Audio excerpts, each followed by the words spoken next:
Hi everyone, welcome back to टेटियोनिकन्स। कैसे हैं आप सब? आई थिंक अच्छे हो। आज मैं आप सबके लिए लेकर आई हूँ, जैसा कि आप सबको पता है कि एचटेट हमारा बहुत पास आ चुका है, ऑफिशियल डेट्स भी आ चुकी हैं। तो एचटेट की सीडीपी सबको करके जानी है, क्योंकि सीडीपी एक ऐसा सब्जेक्ट है जो कि बहुत अच्छे से नंबर स्कोर कर सकते हो। और आपका एचटेट क्लियर कराने की एक, मैं बोल सकती हूँ कि एक चाबी जो है वो सीडीपी ही है, क्योंकि हर जो एग्जाम है ना, पेपर 1, पेपर 2, पेपर 3, तीनों में आ रही है सीडीपी 30 नंबर की। तो खुद ही लगा के चलो कि अगर आप 30 में से 30 नंबर पूरे अचीव कर लेते हो तो क्या ही बुराई है। बस फिर 60 नंबर लाने हैं, वो हम ला ही देंगे, है ना, आसान है। तो बात करते हैं फटाफट से सीडीपी की। और सीडीपी जो है ये मैं आपको पीवाईक्यूज से ही कराऊंगी। जैसे कि आपको पता है कि पीवाईक्यूज में मैं खाली एमसीक्यूज नहीं कराती हूँ, आपको पूरा उसका थ्योरी और हर चीज अच्छे से क्लियर हो जाती है क्वेश्चंस के साथ। तो ये जो है ये पीवाईक्यू है 2023 का। 2023 का एचटेट का ही पीवाईक्यू मैंने लिया, लेवल 1 का लिया है मैंने पीआरटी का, ठीक है। और ये पीआरटी, टीजीटी, पीजीटी सबके लिए है, तो हर बच्चा इसे देख सकता है और इससे अपनी जो सीडीपी है बहुत अच्छी कर सकता है। बात करते हैं कि सबसे पहला सवाल आप सबकी स्क्रीन पर ये रहा, और आंसर्स आप जो है कमेंट सेक्शन में भी कमेंट कर सकते हैं, अटेम्प्ट कर सकते हैं। आप मुझे बता भी सकते हैं कि आपको कैसी लग रही है हमारी क्लास। सबसे पहला सवाल आप सबकी स्क्रीन पर ये रहा, श्रवण बाधित विद्यार्थियों के शिक्षण अधिगम हेतु कौन सा प्रशिक्षण आवश्यक नहीं है।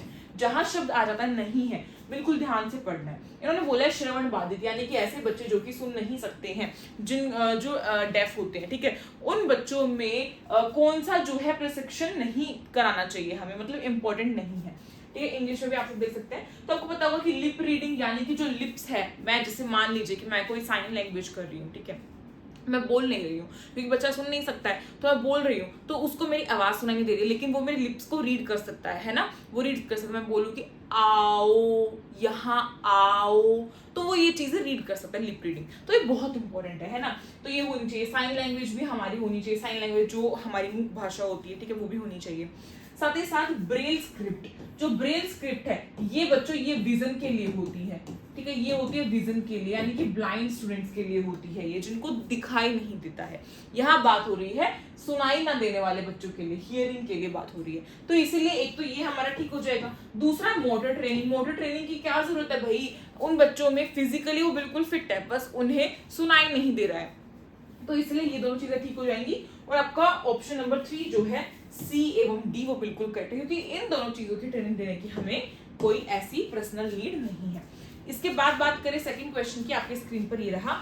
सवाल पूछा है, जब एक बच्चे का नैतिक विकास एक अच्छा लड़का या एक अच्छी लड़की घोषित होने की इच्छा पर आधारित होता है, तो इस नैतिकता का संबंध किससे है।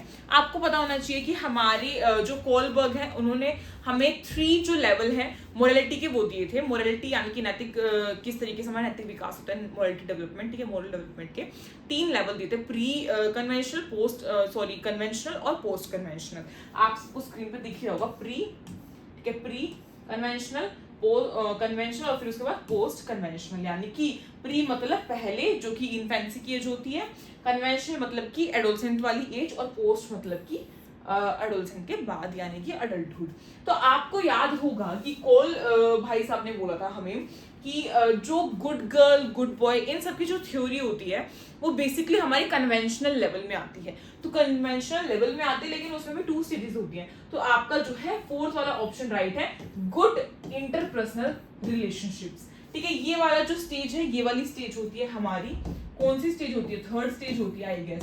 तो ये वाली जो स्टेज है, यही कोलबर्ग साहब ने बोला था कि इसमें बच्चा गुड बॉय, गुड गर्ल की पर्सनालिटी को डेवलप करता है। उसके मन में ये चीजें आती हैं कि अगर मैं ये काम करूंगा तो मैं गुड गर्ल हूँ, और ये नहीं करूंगा तो मैं बैड गर्ल हूँ, है ना। इसके बाद बात करते हैं अगला सवाल, आप सबकी स्क्रीन पर ये रहा, सवाल नंबर 3। क्या बोल रहा है, क्वेश्चन बोल रहा है, which of the following statement does not correctly explain the acquired motives। Acquired motives होते क्या हैं।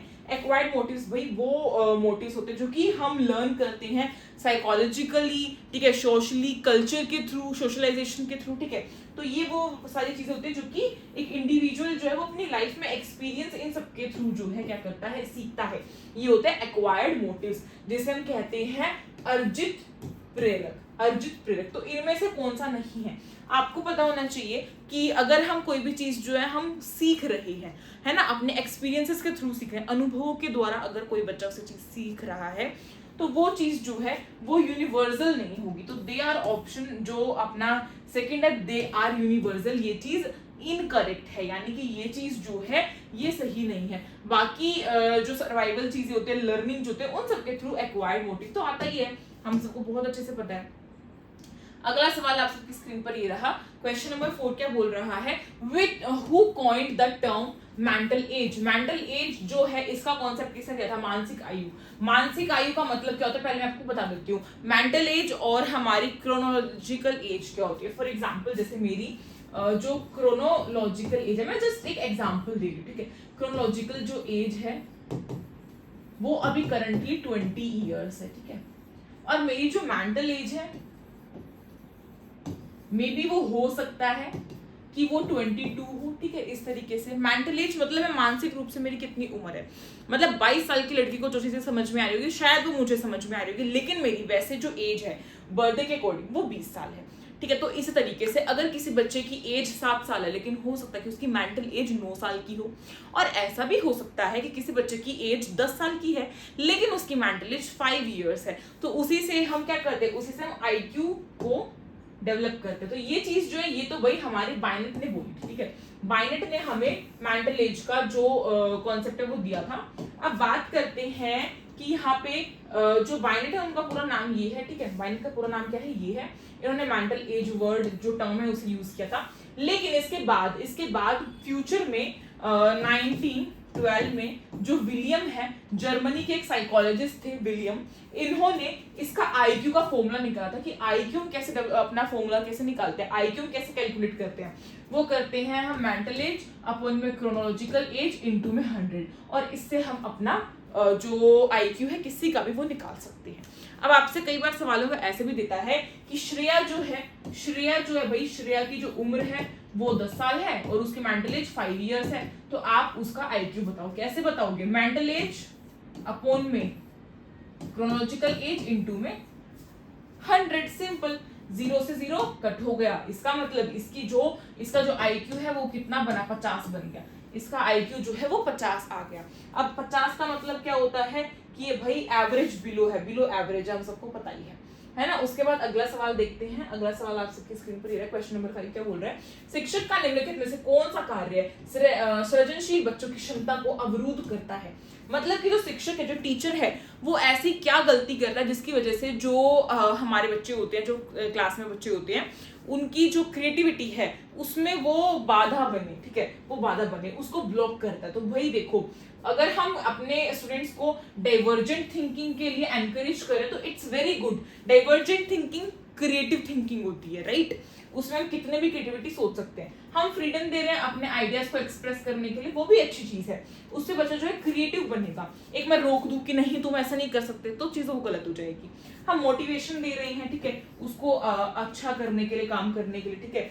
और यहाँ पे दिया हुआ क्वेश्चन ऑप्शन नंबर 2 यही सही होगा। इसमें बोला हुआ है कि दूसरों के विचारों की अनुरूपता को जोर देना, मतलब दूसरे क्या सोचते हैं बस वही थोप देना। वो थोपना नहीं है, हमें कोई भी चीज ऐसे नहीं करनी कि जो मैं सोच रही हूँ कि बच्चे भी वही सोचे, ऐसा नहीं होना चाहिए। हर किसी इंडिविजुअल की थिंकिंग अलग होती है, अलग क्रिएटिविटी लेवल होता है, और मैं ऐसे भी नहीं कर सकती कि अगर इस बच्चे की क्रिएटिविटी अच्छी है तो मैं भेदभाव करना शुरू कर दूं, ये भी गलत होगा, क्योंकि हर बच्चा अलग तरीके का होता है, उसकी अलग पर्सनैलिटी होती है, अलग इंटेलिजेंस होता है, ठीक है, क्रिएटिविटी लेवल अलग होता है, मोरालिटी अलग होती है। तो हम ऐसा नहीं सोच सकते हैं कि ये सेम चीज जो है हमें हर बच्चे में देखने को मिलेगी।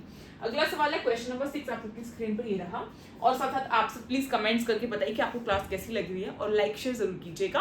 टेलीग्राम ग्रुप की लिंक डिस्क्रिप्शन बॉक्स में ज्वाइन कर लीजिए, एंड इंस्टाग्राम आईडी भी टेक्योनिकन्स के नाम से जाके फॉलो कर सकते हैं। वहां पे आपको काफी सारी शॉर्ट वीडियोस के थ्रू पढ़ने को मिलता है। नेक्स्ट क्वेश्चन है, which of the following intelligent test is a non verbal intelligent test. तो इनमें से कौन सा जो है नॉन वर्बल। नॉन वर्बल का मतलब होता है कि जो वर्बली नहीं है, ठीक है, जो वर्बली नहीं है। तो ये है Raven's progressive matrices test, option number 2। ये चीज आपको याद ही करनी पड़ेगी, अदरवाइज जो बाकी सारे ऑप्शन है इसका मतलब है कि वो सारे वर्बल टेस्ट है।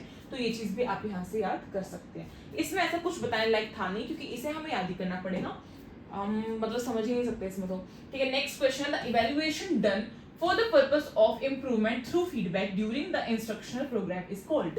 आपको पता होना चाहिए कि जब हमारी क्लास जो है वो चल रही है, मतलब अभी हमारा सेशन एंड नहीं हुआ है, तो उस टाइम पे जो भी टेस्ट होते हैं, उस टाइम पे जब टेस्ट होते हैं उसका फीडबैक हम देते हैं, ठीक है। टीचर्स जो बताती है पेरेंट्स टीचिंग मीटिंग में कि आपके बच्चे के ये स्कोर है, हम यहाँ पे ये चीज़ कर सकते हैं, कहाँ मिस्टेक हुई, कहाँ कमी रह गई है, हर चीज़ जहाँ बताई जाती है, तो वो हमेशा होता है FA यानी कि फॉर्मेटिव असेसमेंट। ऑप्शन नंबर आपका 4 फॉर्मेटिव होता है, हमेशा याद रखना, हमेशा वो चीज फॉर्मेटिव होती है। FA होता है ड्यूरिंग द क्लास और फीडबैक के लिए होता है। वही जो SA है यानी कि समेटिव असेसमेंट, वो आपके एंड ऑफ द क्लास यानी कि सेशन खत्म हो गया है और जजमेंट होगी, चाहे तो बच्चा पास होगा चाहे बच्चा जो है दोबारा रिपीट करेगा, ये वो वाला होता है, ठीक है।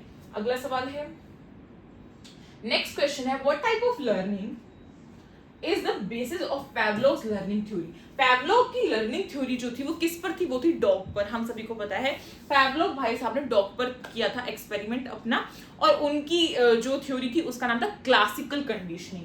हम सबको बहुत अच्छे से पता है क्लासिकल कंडीशनिंग, तो वहीं से ऑप्शन नंबर 2 आपका करेक्ट है, कंडीशन, क्योंकि नाम ही थ्योरी का इसलिए रखा गया था क्लासिकल कंडीशनिंग, कंडीशनिंग की ही यहाँ पे सारी बात हो रही थी।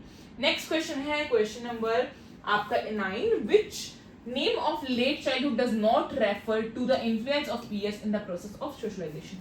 आपका जो क्वेश्चन नंबर 9 है एस्टेट की आंसर की अकॉर्डिंग इन्होंने आपका जो ये वाली 4th ऑप्शन था इसे राइट किया था, बट ये राइट नहीं होगा। मैंने खुद से भी और मैंने एक बार गूगल भी करके देखा, तो आप खुद से सोचिए कि जो लेट चाइल्डहुड है उसका कौन सा नाम नहीं होगा। तो गैंग एज तो होता ही है भाई, गैंग एज तो होती है, एज ऑफ कन्फर्मिटी भी होती है, लेकिन प्ले एज कहाँ से आ जाएगी? प्ले एज तो वो होती है जो आपकी सेंसरी वाली होती है, सेंसरी यानी कि इनफैंसी की जो एज होती है हमारी, वो होती है हमारी प्ले एज। तो प्ले एज हम उसी को बोलते हैं, टॉय एज, प्ले एज। इनफैंसी में भी इनफैंसी भी नहीं होता है, आई एम नॉट श्योर, इसमें मैं श्योर नहीं हूँ, लेकिन प्ले एज जो है वो बच्चों के खेलने की होती है, वो लेट चाइल्डहुड की एज नहीं होती है, क्योंकि लेट चाइल्डहुड जो है भाई वो हमारा कब आता है? लेट चाइल्डहुड हमारा ऑलमोस्ट 9 से 12 साल के बीच में आता है, तो वो कोई खेलने वेलने की उम्र नहीं होती है। नेक्स्ट है which of the following factors negatively effect learning, यानी कि लर्निंग जो है उसको नेगेटिवली कौन इफेक्ट करेगा। तो देखो लर्निंग जो है वैसे तो काफी सारी चीजें उसे इफेक्ट करती हैं, बट नेगेटिव की बात की जाए तो अगर बच्चा क्लास में रेडी नहीं है, थका हुआ है, थकान है, बीमार है, वो चीज उसको बहुत नेगेटिवली करेगी। तो यहाँ पे ऑप्शन है अभ्यास, इच्छा शक्ति, अभिप्रेरणा, ये तीनों ही सही है, लेकिन थकान आपका बिल्कुल करेक्ट होगा, क्योंकि थकान जो है एक ऐसी चीज है जो कि नेगेटिव वे में क्या कर रही है, बच्चे को लर्निंग के लिए रोक रही है, इसलिए ऑप्शन नंबर आपका जो 4th है फटीग, वो करेक्ट होगा। नेक्स्ट क्वेश्चन है which of the following factors is not included in the heredity factors effecting individual difference. अब इंडिविजुअल डिफरेंस जो है वो हेरिडिटी फैक्टर के अकॉर्डिंग होता है, लेकिन इनमें से कौन सा जो है उसे प्रभावित नहीं कर रहा है। तो यहाँ पे जो है जो हमारी अभिवृत्ति होती है, हमारा जो एटीट्यूड होता है, वही आपको करेक्ट आंसर, क्योंकि एटीट्यूड जो है वो बायोलॉजिकल हमें नहीं मिला है, वो हमारे इन्वायरमेंट, हमारे पर्यावरण के द्वारा हमें मिल रहा है ना। आपका जैसा इन्वायरमेंट होगा वैसा ही आपका एटीट्यूड बनता चला जाएगा। नेक्स्ट क्वेश्चन है what type of motive was used to learn a specific behavior in Thorndike's learning experiment on cat। यानी कि जो कैट है भाई, हमारे थॉर्नडाइक ने कैट के ऊपर एक्सपेरिमेंट किया था, तो कौन सा लर्निंग का जो बिहेवियर था वो वहां से निकल के आ रहा है, तो ये बायोलॉजिकल मोटिव निकल के आ रहा है। क्यों निकल के आ रहा है मैं बताती हूँ मैं आपको। देखो थॉर्नडाइक जो थे उन्होंने कैट के ऊपर एक्सपेरिमेंट किया था, कैट को एक पिंजरे में डाल दिया था, भूखी थी वो, तो नेचुरली जो हमें हंगर जो है, हंगरी कैट होगी तो वो भूख के लिए पागल ही हो जाएगी ना। आप खुद भी अगर खाना आपके पास नहीं है, आपको दिख जाएगा तो आप पागल हो जाओगे, वही सेम चीज है। अब भूख लगना तो बायोलॉजिकल मोटिव ही आया है यहाँ से, यहाँ पे ऐसा कोई एक्सटर्नल मोटिव नहीं है, उसे किसी चीज का लालच नहीं है। अगर वो स्टिल भूखी है तो उसे खाना चाहिए और उसी पे वो अपना काम कर रही है, तो ये चीज आपकी यहाँ से निकल के आ रही है, ऑप्शन नंबर ए आपका करेक्ट है। अगला सवाल आपकी स्क्रीन पर ये रहा, which of the following is not an appropriate social behaviour characteristics of late childhood. तो लेट चाइल्डहुड में जो है कौन सा बिहेवियर कैरेक्टरिस्टिक सही नहीं है।